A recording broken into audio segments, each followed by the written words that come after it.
Story 1. Story 1, The Whispering Walls. The air in Sarah's basement was thick with the scent of pizza and teenage anticipation. Fluorescent lights buzzed overhead, casting a sickly yellow glow on the scattered sleeping bags and pillows. We were 13, invincible, and ready for a night of scary movies and whispered secrets. Lisa, ever the drama queen, was already recounting a supposedly true story about a haunted doll her grandmother owned. I rolled my eyes, but a prickle of unease ran down my spine. The basement was unusually cold, the air stagnant and heavy. "You don't believe me, do you, Emily?" Lisa challenged, her eyes glinting in the strange light. "Sure, Lisa," I mumbled, pulling my sleeping bag tighter around me. "Haunted dolls." "Right."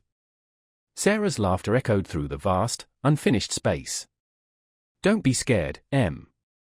It's just a story." But even her voice lacked its usual confidence. The unease persisted. It wasn't a fear of the dark or of Lisa's over-the-top ghost stories. It was something deeper, something clinging to the edges of perception. The basement walls seemed to breathe, the concrete shifting subtly in my peripheral vision. I chalked it up to the flickering lights and the shadows playing tricks on my eyes. As the night wore on, the feeling intensified. Whispers started, faint and indistinct, weaving through the background noise of the movie. I glanced at Sarah and Lisa, but they seemed oblivious. "Did you hear that?" I whispered, pausing the movie. They both shook their heads. "Hear what?" Sarah asked, frowning. "Whispering," I said, my voice barely above a breath. "Coming from the walls." Lisa snorted. "Okay, now you're just being creepy." I tried to dismiss it, but the whispers grew louder, more insistent. They weren't words, not exactly. More like syllables, strung together in a language I didn't understand, yet somehow felt in the marrow of my bones. The air grew colder, a damp chill settling over us. The flickering fluorescent lights began to pulse in a strange, rhythmic pattern. "I don't like this," I muttered, scrambling to my feet. "I want to go upstairs." Sarah and Lisa exchanged worried glances. "What's wrong with you, Emily?" Lisa asked, her voice laced with concern. "I don't know," I said, my heart pounding. "It just feels wrong down here." We packed up our things and headed upstairs, the whispers following us like a spectral tail. The rest of the house felt normal, warm and inviting. But the memory of the basement, the chilling whispers, and the unsettling feeling of being watched lingered. We tried to salvage the sleepover, but the night was irrevocably tainted.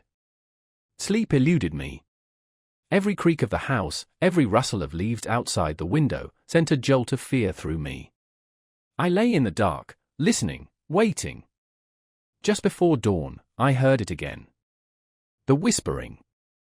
Faint at first, but growing stronger, closer. It seemed to be coming from the walls, from the ceiling, from everywhere at once. I squeezed my eyes shut, burying my face in my pillow, willing it to stop. It didn't. I bolted upright, my heart pounding against my ribs. Sarah and Lisa were asleep, oblivious to the encroaching dread. The whispering intensified, swirling around me, pressing in. I felt a presence, vast and incomprehensible, closing in. The room began to spin. The walls seemed to melt away, revealing a glimpse of something beyond, something that defied description, something that made my soul recoil in horror. It was a kaleidoscope of colors and shapes, a swirling vortex of impossible angles and non-Euclidean geometry. Within it, I saw things. Entities that were not of this world, beings of pure cosmic horror that existed beyond the realm of human comprehension. The whispering grew louder, morphing into a cacophony of inhuman voices, chanting, screaming, gibbering. I felt a cold, clammy hand brush against my cheek. I screamed, a primal shriek of pure terror. Sarah and Lisa woke with a start. "Emily! What's wrong?" I pointed a trembling finger towards the wall, but the vision was gone. The room was normal, the whispers silent. They looked at me with a mixture of fear and concern. I tried to explain what I had seen, what I had heard, but the words wouldn't come. How could I describe the indescribable? How could I convey the sheer, unmitigated horror of that otherworldly glimpse? They dismissed it as a nightmare, a product of my overactive imagination. But I knew. I knew what I had seen. I knew what I had heard. And I knew that it wasn't over. The next day, I went home, shaken and terrified. The memory of that night haunted me, clinging to me like a shroud. I couldn't shake the feeling that I was being watched, that something was waiting, lurking just beyond the veil of reality. The whispers returned that night, softer now, almost inaudible. But they were there, a constant reminder of the cosmic horror that lay just beyond our perception. I haven't slept properly since. I listen, I wait, dreading the moment the walls melt away again, and the whispers return in full force. I fear what I might see, what I might hear, when the veil lifts once more. And I know, with a chilling certainty, that it's only a matter of time. Story 2. Story 2, The Whispering Walls. The air in Sarah's basement was thick with the scent of pizza and teenage anticipation. 11 years old, surrounded by giggling friends, I felt invincible, safe in the familiar chaos of a sleepover. Pizza boxes lay scattered across the floor, remnants of a pepperoni massacre. The glow from the TV screen flickered across our faces as we devoured another horror movie, the predictable jump scares eliciting shrieks of mock terror. Around midnight, the movie ended, and the energy shifted. Someone suggested telling ghost stories, and the room quieted, the bravado fading into something more apprehensive. Sarah, ever the storyteller, began recounting a local legend about a haunted farmhouse. As she spoke, I felt a prickle of unease, a strange coldness settling in the room despite the summer heat. I dismissed it as the overactive imagination of a preteen engrossed in a spooky tale. Then the whispering started. Faint at first, almost imperceptible, like the rustle of leaves in a distant wind. I glanced around, but the others seemed oblivious. I figured it was just the old house settling, the sounds amplified by the sudden silence. But the whispering grew, gaining a strange resonance, a sibilant quality that seemed to vibrate in my bones. "Did you guys hear that?" I whispered, my voice barely audible. Sarah paused mid-sentence, a frown creasing her brow. "Hear what, Emily?" A whispering, like something's talking, but I can't understand it. They listened, their faces etched with uncertainty. For a moment, there was only silence. Then, clear as a bell, a single word echoed through the basement: "Listen." The girl screamed. I scrambled back, my heart pounding against my ribs. The whispering intensified, swirling around us, a cacophony of unintelligible voices. The air grew heavy, oppressive, charged with a palpable sense of dread. It felt like the walls were closing in, the familiar basement transforming into a suffocating prison. "What's happening?"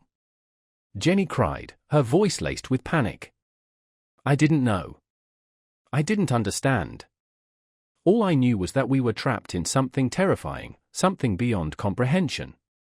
The whispering began to coalesce, forming distinct phrases, fragments of sentences that seemed to claw at the edges of my sanity. "Beyond the veil." One voice hissed.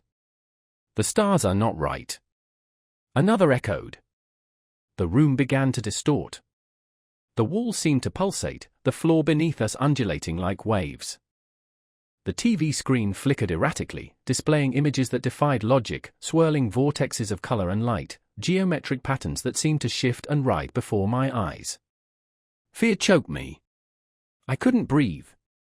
The girls were huddled together, sobbing, their eyes wide with terror. The whispers grew louder, more insistent, weaving themselves into a tapestry of cosmic horror. I felt a presence, vast and ancient, pressing against the boundaries of our reality. Suddenly, the whispers stopped. The room stilled. The air, thick moments before, cleared, leaving a chilling emptiness in its wake. The distortion faded, the wall solidifying, the TV screen returning to static. For a long moment, we sat frozen, paralyzed by the lingering terror. Then, slowly, tentatively, we began to move, to breathe again. We didn't speak about what had happened. We packed our sleeping bags, climbed the stairs, and huddled together in Sarah's living room, pretending to sleep until dawn. The next morning, sunlight streamed through the windows, chasing away the remnants of the night's horror. The basement seemed normal, ordinary, almost benign. But the memory of the whispering, the distortion, the oppressive presence, remained etched in my mind. We never slept over at Sarah's house again. Years passed. I tried to rationalize the experience, to dismiss it as a collective hallucination, a product of overactive imaginations fueled by scary movies and ghost stories. But the memory persisted, a festering wound in the back of my mind. Then, a few months ago, I was researching for a new story, delving into ancient myths and forgotten lore, when I stumbled upon a passage in a dusty, leather-bound tome. It spoke of entities that dwell beyond the veil of reality, beings that communicate through whispers, that can warp space and time, that feed on fear and madness. The book described rituals, symbols, and phrases I recognized, phrases I had heard whispered in Sarah's basement all those years ago. Beyond the veil. The stars are not right. The memory of the whispering returned, a chilling wave of dread washing over me. I closed the book, my hands trembling. I know now that what we experienced that night was not a hallucination, not a product of our imagination. It was a glimpse into something far more ancient, far more terrifying, than I could have ever imagined. And the whispers. I can still hear them sometimes, faint and distant, in the quiet moments, in the spaces between thoughts. They are a constant reminder that the veil is thin, that the stars are not always right, and that something vast and unknowable lurks just beyond the edges of our reality, waiting to break through. Waiting to listen and to be heard. Story 3. Story 3, The Whispering Walls. The pizza was lukewarm, the movie forgettable. It was a typical Friday night sleepover at Sarah's. We were 13, awkward and giggly, navigating the choppy waters of adolescence with whispered secrets and shared lip gloss. Her parents were out of town, leaving us with a cavernous house and a sense of exhilarating freedom. We sprawled across her basement floor, the air thick with the scent of pepperoni and nail polish remover. Everything felt normal, until it didn't. It started subtly. A creak in the old house, dismissed as settling. A whisper, brushed off as the wind. But then, the whispers became more distinct, threading through the background noise of the movie. They were hushed, sibilant, like secrets being shared just beyond our hearing. "Did you hear that?" I asked, nudging Sarah. She shook her head, her eyes glued to the screen. "Hear what?" "You're just being paranoid." But I wasn't. The whispers were growing louder, weaving around us, a chilling chorus of unintelligible words. They seemed to emanate from the walls themselves, as if the house were breathing, whispering secrets into the night. We huddled closer, the laughter gone, replaced by a gnawing unease. The air grew cold, a stark contrast to the earlier warmth of the basement. The shadows in the corners seemed to deepen, pulsating with an unnatural darkness. We turned off the movie. The silence that followed was even more terrifying. Now, the whispers were undeniable, swirling around us, closer than before. We could almost feel them brush against our skin, cold and invasive. "Maybe we should go upstairs," Sarah suggested, her voice trembling. We scrambled to our feet, our hearts pounding against our ribs. As we climbed the stairs, the whispers intensified, morphing into something else, a low, guttural chanting. It felt ancient, malevolent, wrapping around us like icy fingers. Sarah's room, usually a haven of brightly colored posters and stuffed animals, felt oppressive, the shadows clinging to the walls like grasping claws. We crawled under the covers, pulling the blankets tight around us, trying to shut out the chilling sounds. But the chanting grew louder, resonating through the floorboards, the walls, the very air we breathed. We could feel the vibrations in our bones, a deep, unsettling hum that seemed to burrow into our souls. Suddenly, a picture frame on Sarah's nightstand fell to the floor with a crash. We screamed, jumping back as if the frame itself had attacked us. The glass shattered, scattering across the wooden floor, reflecting the dim light in 1,000 fractured pieces. The chanting stopped. A heavy silence descended, broken only by our ragged breaths. We lay there, frozen, listening for any sound, any movement. The silence stretched on, thick and suffocating. We didn't dare move, didn't dare breathe. Then, we heard it. A scratching sound, coming from inside the wall, right behind Sarah's bed. It was slow, deliberate, as if something were clawing its way out. Terror seized us, paralyzing us in its grip. We clung to each other, our eyes wide with fear. The scratching continued, growing louder, more insistent. We could almost feel the wall vibrating against our backs. "We have to get out of here," I whispered, my voice barely audible. Sarah nodded, her eyes brimming with tears. We scrambled out of bed, our limbs trembling, and ran to the door. But it was locked. We rattled the knob, pushing and pulling, but it wouldn't budge. We were trapped. The scratching intensified, the sound ripping through the silence like fingernails on a chalkboard. The wall behind the bed bulged outwards, as if something were pushing against it from the inside. We screamed, backing away from the wall, our eyes fixed on the growing protrusion. The plaster cracked, revealing a dark void beneath. A foul odor seeped from the opening, a smell of decay and something ancient, something wrong. Then, a hand emerged. Pale, skeletal, with long, pointed fingers. It reached out, grasping at the air, its touch promising unimaginable horrors. We screamed again, a primal sound of pure terror. We pounded on the door, desperate to escape, but it remained stubbornly locked. Another hand emerged, followed by a grotesque, contorted face. Its eyes were hollow, black pits of nothingness, and its mouth stretched into a silent, horrifying scream. The creature pulled itself out of the wall, its body a grotesque parody of human form, its skin pale and translucent, revealing the skeletal structure beneath. We closed our eyes, unable to bear the sight of this monstrous being, unable to comprehend the nightmare unfolding before us. The scratching stopped, replaced by a low, guttural growl, a sound that promised pain and death. Then, silence. We opened our eyes, cautiously, fearfully. The creature was gone. The hole in the wall remained, a gaping maw of darkness. The foul odor lingered, a testament to the horror that had just transpired. The door unlocked. We stumbled out of the room, down the stairs, and out into the cold night air. We didn't look back. We never spoke of it again. But sometimes, in the dead of night, I hear the whispers. They come from the walls, from the shadows, from the deepest recesses of my mind. And I know, with chilling certainty, that the creature is still out there, waiting, watching. Waiting for its next victims. And I wonder, will it come for me next? Will it come for you? Story 4. Story 4, The Split. The air mattress crinkled with every shift, a low plastic whisper in the darkness of Sarah's basement. Pizza boxes lay scattered like fallen dominoes, their greasy cardboard scent mingling with the musty dampness unique to underground spaces. We were 12, giddy with the freedom of a Friday night sleepover, the four of us, Sarah, Emily, Chloe, and me. "Did you hear that?" Emily whispered, pulling the sleeping bag tighter around her chin. "It's just the house settling," Sarah said, her voice strained with false confidence. But I heard it too, a soft, wet thud from somewhere deep within the house. We were all suddenly still, listening intently.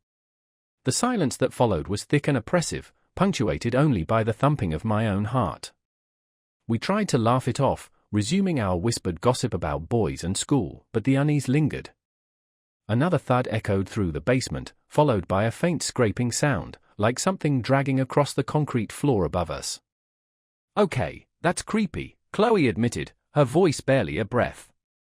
We huddled closer together, our sleeping bags a pathetic shield against the growing sense of dread.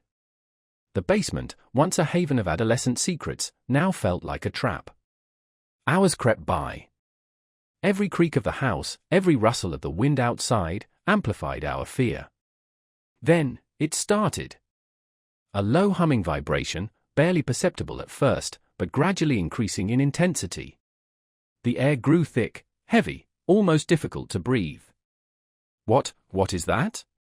Emily whimpered, clutching my arm. The humming intensified, and the room began to warp, the walls seeming to breathe and pulse. The pizza boxes on the floor vibrated, their cheesy scent turning rancid and metallic. I felt a strange pressure building in my sinuses, a dull ache behind my eyes. Sarah, always the bravest of us, sat up. "I'm going to check it out," she declared, but her voice trembled. "No!" Chloe and Emily cried out in unison. But Sarah was already on her feet, her face pale and drawn in the flickering light of the nightlight. She took a hesitant step, then another. As she reached the bottom of the basement stairs, the humming reached a fever pitch. The air crackled with an unseen energy. And then, we saw it. A thin, black line appeared on Sarah's forehead, just above her eyebrows. It was barely visible at first, a hairline fracture in her skin. But it grew, widening and deepening, revealing not blood, but a pulsating, iridescent light within. We watched in horrified silence as the line spread down her face, splitting her nose, her lips, her chin. The light pulsed brighter, illuminating the room with an unnatural glow. Sarah didn't scream, didn't cry. She just stood there, her bifurcated face contorting into an expression that was both agony and something else. Something alien. The splitting continued, down her neck, across her chest. The iridescent light pulsed in rhythm with the humming, casting grotesque shadows that danced on the basement walls. We were paralyzed with fear, unable to look away from the horrifying transformation taking place before us. The splitting reached her stomach, and then, mercifully, the humming stopped. The light faded. Sarah collapsed to the floor, two separate halves, still twitching. The silence that followed was deafening.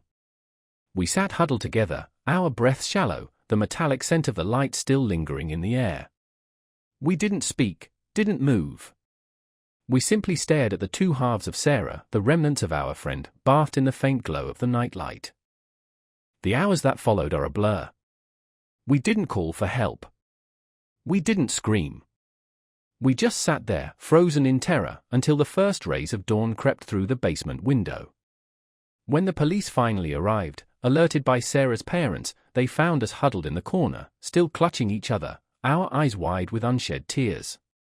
We tried to explain what we had seen, but the words wouldn't come. They looked at us with pity, with suspicion. They saw three traumatized girls, babbling incoherently about a split, a light, a humming. They saw no sign of a struggle, no evidence of foul play. Just two halves. They ruled it a tragic accident, a freak seizure, perhaps. They never believed us. But we know what we saw. We know what happened. And we live with it every day. The humming still echoes in my dreams. I still smell the metallic tang of the light. And sometimes, when I look in the mirror, I see a thin, black line appearing on my forehead, just above my eyebrows. And I wait.